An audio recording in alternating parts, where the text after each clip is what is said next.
அதனால தான் ஷேகுமார் சொல்லுவாங்க, ஹக்கு சிவா சாரா துஷ்மனா, ஹக்கு சிவா சாரா துஷ்மனா, தூ சமஜ்தா ஹே தோஸ்தா, தூ சமஜ்தா ஹே தோஸ்தா. ஹக்கை தவிர, இறைவனை தவிர எல்லோரும் பகைவர்களே. இன்னைக்கு அவங்கள வந்து என்ன நினைச்சுக்கிறார், நண்பர்கள்னு நினைச்சுக்கிறீங்க. அதான் நபி ஸல்லல்லாஹு அலைஹி வஸல்லம் சொன்னாங்க, அலிரதி அல்லாஹ் அவர்களை பார்த்து சொன்னாங்க, நீ அநியாயம் செய்யப்படுபவனாக இரு, குன் மதுலூமன் வலாத்த குன் வாலிமா, ஆனால் யாருக்கும் எதற்கும் அநியாயம் செய்பவனாக ஆகிவிடார். நியாயம் அல்லாஹ் தஆலா நமக்கு ஈமானை கொடுத்திருக்கிறார். ஈமான் அல்லாஹ்வின் மீது நாம் வைக்கக்கூடிய நம்பிக்கை, நல்லெண்ணம், அதுதான் நம்மை எல்லா நிலைகளிலும் பாதுகாக்கும். வாழ்க்கையில் நிம்மதி, சந்தோஷம் அது ஈமானை கொண்டு.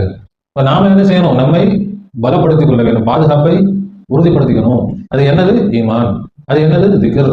அது என்னது, சுனுல்லன் பில்லா, அல்லாஹ் பற்றி நல்ல எண்ணம், நல்ல அபிப்பிராயம், அல்லாஹ்வோடு நம்முடைய உறவை பலப்படுத்திக் கொள்வது.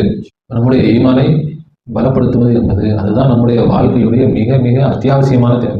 நம்முடைய நம்ம காசு சம்பாதிக்கிறோம், சாப்பிட்றோம், எல்லாத்தையும் விட மிக மிக முக்கியமானது ஈமான். ஈமான் எந்த அளவுக்கு வரணும், நம்ம உள்ள நிம்மதியாகி விட வேண்டும். அல்லதீன ஆமனும், அல்லாஹ் சொல்றான், ஈமான் கொண்டவர்கள் தத்துமா இன்னும் குலூபுகும் எதிர்க்கிறீர்களா, அவர்களுடைய உள்ளங்கள் அல்லாஹ்வை நினைவு கூறுவதை கொண்டு நிம்மதி பெறும். அவர்கள் தான் ஈமான் கொண்டவர்கள், அவர்கள் தான் மூமின்கள். அப்ப யாருடைய உள்ளங்கள் அல்லாஹ்வுடைய திக்ரை கொண்டு நிம்மதி பெறலையா, அவங்க என்னது, மூமின்கள் இல்லை. அல்லாஹ் சொல்றான், குர்ஆன் சொல்லுது, தொழுதுட்டா மோமின், நோம்பு வச்சுட்டா மோமின், இபாதத்தை செஞ்சுட்டா மோமின் இல்ல. அல்லாஹ்வுடைய திக்ரை கொண்டு உள்ளம் நிம்மதி பெற்றால் நீங்கள். அது எப்படி அல்லாஹ்வுடைய திக்ரை கொண்டு உள்ளத்தை நிம்மதி பெற வைப்பது, அந்த வழியைத்தான் ஷேகுமார் சொல்லிக்கிறார். அதற்கு ஒரு பயிற்சி அவசியம், முயற்சி அவசியம், அதற்கான கொஞ்சம் பாடுபடுதல் அவசியம். சும்மா லா இலாஹா இல்லல்லாஹ் சொல்லிட்டா முடிஞ்சு போச்சு, ஈமான் வந்துருச்சு, இல்லை. நமக்காக தான், இது யாருக்காகவும் இல்லை. இதுல அல்லாஹ்வுக்கு ஒன்றும் நன்மை இல்லை, அல்லாஹ்வுடைய ரசூலுக்கோ ஷேகுமார்களுக்கோ யாருக்கும் ஒன்றும் இல்லை. நமக்கு நம்முடைய வாழ்க்கை என்ன ஆகணும், நிம்மதியான, சந்தோஷமான, மகிழ்ச்சியான வாழ்க்கையாக, உன்னதமான வாழ்க்கையாக, உயர்ந்த வாழ்க்கையாக ஆக வேண்டுமானால் நாம் என்ன செய்யணும், ஈமான் கொள்ள வேண்டும். நான் மட்டும் சொன்னா போதுமா, அல்லாஹ் என்ன சொல்றான்னா, நான் தானே சொல்றேன், அல்லாஹ் சொல்ல மாட்டேங்கிறாங்க. நான் சொல்றேன் எனக்கு அல்லாஹ் ரொம்ப பிடிக்கும் அப்படின்னு சொன்னா அல்லாஹ் சொல்ல மாட்டேன்.